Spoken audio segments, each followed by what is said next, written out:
Tiene la palabra el diputado Carlos Salomón Heller. Gracias, presidente. Voy a compartir mi intervención con la diputada Vanessa Siley, presidenta de la Comisión de Legislación Laboral, ya que, como usted sabe, este proyecto ha sido tratado en una reunión conjunta de ambas comisiones a las que usted, a través de los mecanismos habituales, le había dado el giro correspondiente. En este caso particular, además, se trata de un proyecto de su autoría que muchos de nosotros pudimos acompañar gracias a que usted abrió la posibilidad de que formemos parte de ese proyecto, así que tenemos más la enorme satisfacción de sentirnos verdaderamente como parte de un proyecto de mucha trascendencia, porque lo que estamos discutiendo tiene que ver con una cuestión muy importante para muchísimos trabajadores y trabajadoras de nuestro país. Como usted sabe muy bien, y eso es lo que motivó la presentación de este proyecto, en los últimos años tuvimos un cambio sustancial de la situación histórica en la que alrededor del 10% de trabajadores y trabajadoras registradas estaba alcanzado por el impuesto a las ganancias, a una situación donde terminamos con el 25%, es decir, 1 de cada 4 trabajadores registrados que quedó alcanzado por este tributo. Con el proyecto que estamos considerando, volveríamos a la situación histórica, yo diría aún en mejores condiciones, ya que según los cálculos con los que hemos trabajado, solo el 7% de los trabajadores y trabajadoras registradas quedarían alcanzados por este impuesto. Estamos hablando entonces de que 1.267.000 trabajadores y trabajadoras y jubilados y jubiladas que hoy están alcanzados por este impuesto dejarían de pagarlo. Para que tengamos una idea de lo que estamos hablando y tomando algún ejemplo, podríamos decir que un trabajador soltero que gane 150.000 pesos, con la ley tal cual está, debería pagar anualmente 115.000 pesos y con los cambios que estamos proponiendo dejaría de tributar. Hay un tema muy importante que esta ley contempla, que tiene que ver con el intervalo para los salarios que van de los 150 a los 173.000 pesos, que tendrá un tratamiento especial a través de una fórmula para evitar un salto brusco en la tributación y un problema que históricamente se había planteado, que era la superposición que se producía en el corte brusco y que podía generar que a algunos trabajadores dejara de convenirle, por ejemplo, recibir un aumento salarial porque pasaban a tributar el impuesto a las ganancias y con el impuesto deducido ganaban menos que antes. Esto está resuelto a nuestro criterio,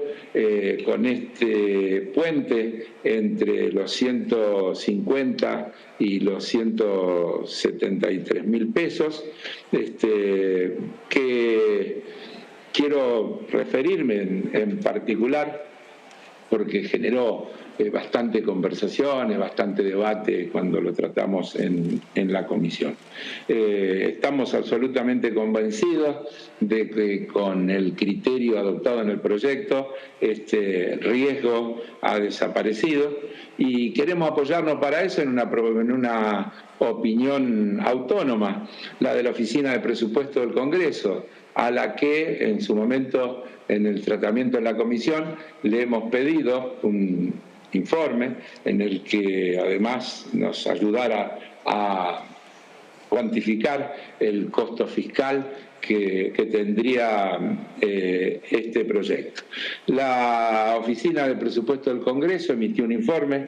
que se titula Impacto fiscal del proyecto de modificación al impuesto a las ganancias, personas humanas, expediente tal y proyecto de dictamen, y que a nuestro juicio responde perfectamente a esta cuestión y alejando de plano cualquier idea de arbitrariedad o de que aquí pudiera producirse algún efecto no deseado. Voy a referirme textualmente, presidente, a lo que dice al respecto la Oficina de Presupuesto del Congreso. Dice, en una simulación teórica, en ausencia de actualizaciones salariales, se puede observar que de no existir medidas tendientes a moderar el impacto para los salarios brutos mensuales entre 150 y 165 mil pesos, se produciría un efecto de pérdida de ingresos para dicho tramo que implicaría un salario de bolsillo inferior al de quienes obtuvieron salarios brutos inferiores. Como consecuencia de ello, el proyecto delega en el Poder Ejecutivo a definir la magnitud de la deducción adicional prevista para promover que la carga tributaria del gravamen no neutralice los efectos derivados de la medida y de la correspondiente política salarial. Concluye la Oficina de Presupuestos del Congreso, y les pido que presten atención a esta definición, al referirse a las deducciones aplicadas a los ingresos de más de 150.000 y hasta 173, y la fórmula explicada por los funcionarios en el plenario de comisiones cuando tratamos este proyecto. Dice la Oficina de Presupuesto del Congreso textualmente: dicha nueva deducción específica permite darle solución de continuidad a los ingresos netos en el tramo determinado, de forma de evitar reducciones de salario de bolsillo ante el incremento de las remuneraciones brutas por encima de los 150.000 pesos. Es decir, ratifica nuestra opinión de que está saldada la cuestión y que el procedimiento previsto en la ley evitará que este tipo de cuestiones vuelvan a producirse. Para el caso de los saberes previsionales, también hay una cantidad de cambios que creo importante mencionar. Primero, se eleva de 6 a 8 haberes mínimos el piso para quienes no estarán alcanzados por el gravamen. Esto quiere decir que actualmente son unos 152.000 pesos de jubilaciones que no estarían alcanzadas por el gravamen, importe que se incrementaría en marzo por la aplicación de la movilidad vigente. Según se nos dijo en la reunión informativa a la que concurrieron funcionarios del Poder Ejecutivo. Quiero decir, presidente, usted lo sabe muy bien, que hemos tenido un amplísimo régimen de reuniones en el tratamiento previo a esta ley, en el que recibimos a funcionarios del Poder Ejecutivo, recibimos a tributaristas, recibimos a representantes gremiales de los distintos agrupamientos que existen hoy en el mundo sindical, todo ello previo al tratamiento del tema en comisión. En la oportunidad de la presencia de los funcionarios, la administradora de la FIP, Mercedes Marcó del POM, dijo que la proporción de haberes jubilatorios alcanzados por el impuesto a las ganancias en el 2019 fue del 5,2% de los jubilados y en el 2020 el 5,3%, y que con la reforma se reduciría a un 2,4%, es decir, bastante menos que la mitad. Durante el debate que tuvimos en el plenario de comisiones, se han incorporado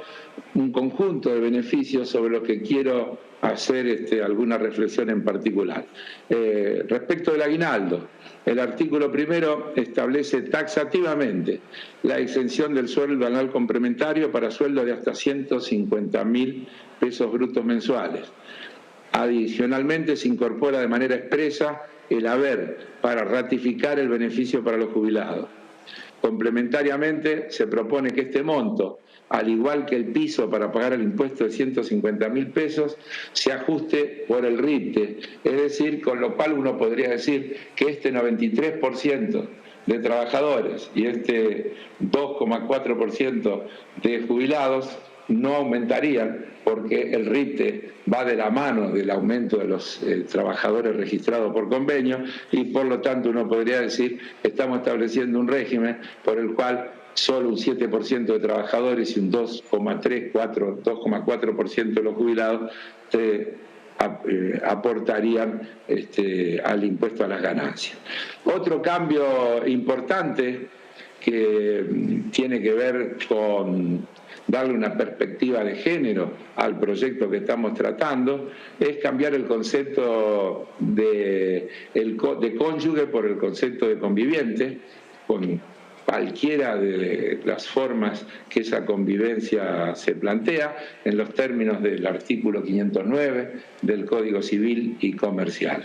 La reglamentación que la AFIP va a dictar va a establecer las condiciones para esta deducción, por ejemplo, acta de unión convivencial, contratos de alquiler, etcétera, es decir, con un criterio muy amplio. Para los jubilados, hoy la ley establece que para que el jubilado acceda al beneficio de 6 saberes mínimos, reitero que con el proyecto que estamos tratando pasaría de 6 a 8, no puede tener otros ingresos distintos a los de la jubilación. Por ejemplo, si tiene un plazo fijo y cobra un peso, pierde el beneficio. Este esquema restrictivo fue incorporado a fines del 2016 por la ley 27.346, luego de la reforma impositiva de la ley 27.430 de fines de 2017, se consolidó ese criterio y por ello, de acuerdo a esta ley, un jubilado que tiene ingresos de un peso, insisto, por una caja de ahorro en la que le acreditan el sueldo, perdería el beneficio de la deducción incremental de los 6 saberes hasta hoy, de acuerdo a la ley que está vigente. Se propone la flexibilización del requisito para la deducción para jubilados, estableciendo un monto máximo de ingresos para no perder el beneficio, equivalente a la ganancia no imponible del artículo 30, inciso A de la ley, hoy 168.000 pesos. Por ejemplo, para que se entienda bien, si un jubilado tiene 2 millones de pesos de ingresos por el arrendamiento de un campo, pierde este beneficio. Pero si tiene intereses de plazo fijo por 150.000 pesos, mantiene este beneficio y creo que es el cambio fundamental que estamos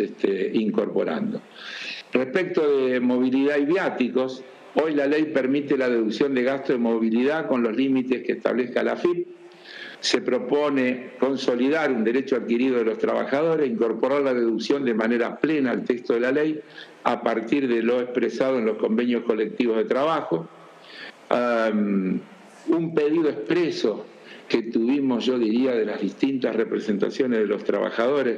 tiene que ver con la deducción para los hijos con discapacidad. El proyecto duplica la deducción para el caso de cada hijo, hija, hijastro o hijastra con discapacidad.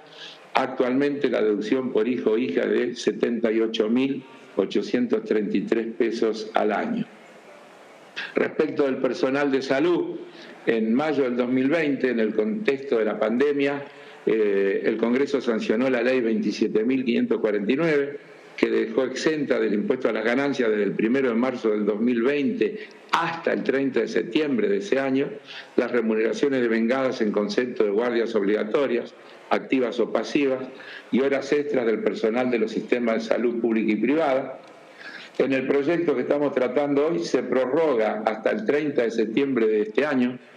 la exención al impuesto con efecto exclusivo para las remuneraciones devengadas en concepto de guardias obligatorias, activas o pasivas, y horas extras, y todo otro concepto que se liquide en forma específica y adicional en virtud de la emergencia sanitaria provocada por el COVID para profesionales, técnicos, auxiliares, incluido lo de gastronomía, maestranza y limpieza, y personal operativo de los sistemas de salud pública y privada. Esta también, presidente, a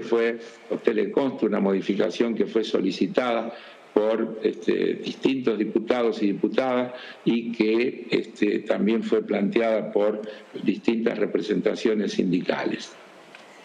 Respecto de los gastos de guardería, en el proyecto que estamos tratando deja de considerarse sujeto al impuesto a los reintegros